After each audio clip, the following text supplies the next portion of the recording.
Mga kuya ate, nakikinig ba kayo? May kwento ako na dapat ninyong malaman. Hindi ito tungkol sa pera o ginto, kundi sa mga pangako na hindi natupad. Sig na walang bahada, na walang kulay, pondo na naglaho, mga pangakong bulay. Sana ang perang para sa aming kaligtasan, tanging na nawala sa bulsa ng mga trapo. Kumpadre, nakikita mo ba yung mga proyekto?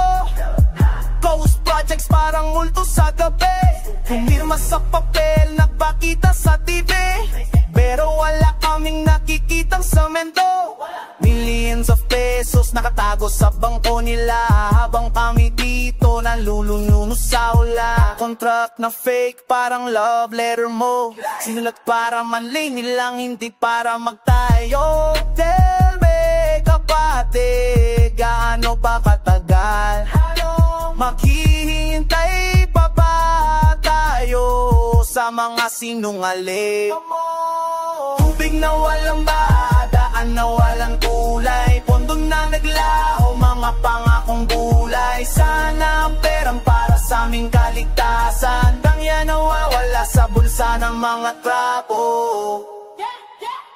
Mga engineer na walang plano, kontraktor na walang materyales, mayor na may malaking interes, pero walang ginagawa para sa mamamayan.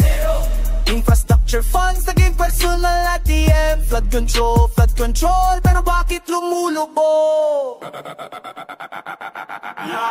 Mimiti-miti nagwiran na dapat lang 3 bilyong piso para sa flood control, pero bakit tuwing running naluno pa rin tayo? Sasabihin nila kumpleto na proyekto, pero tingnan mo Marikina pa sa City Laguna. Close projects pera mo na mo, may pepet sa opisina, may ribong dati pa, pero lang magkikita sa lupa puro hangin lang. Mapag-climate na gig from the start, pwede na pa kanyetong may script na winner pwede talib na katsakaligan. Quality standard, wala sila pag-ialam, masim na tubig skin, baka na manipis.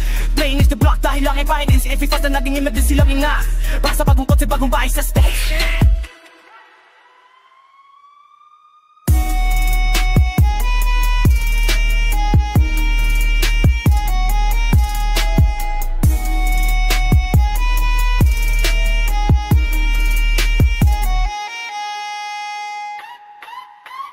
Mga bata namin nalulunod, nangangatanda namin nawawala, pero kayo mga corporate officials natago sa mga air condition na opisina. Tubig na walang bahadaan na walang tulay, pondo na naglaho, mga pangakong bulay. Sana ang perang para sa aming kaligtasan, tanging na nawawala sa bulsa ng mga trapo.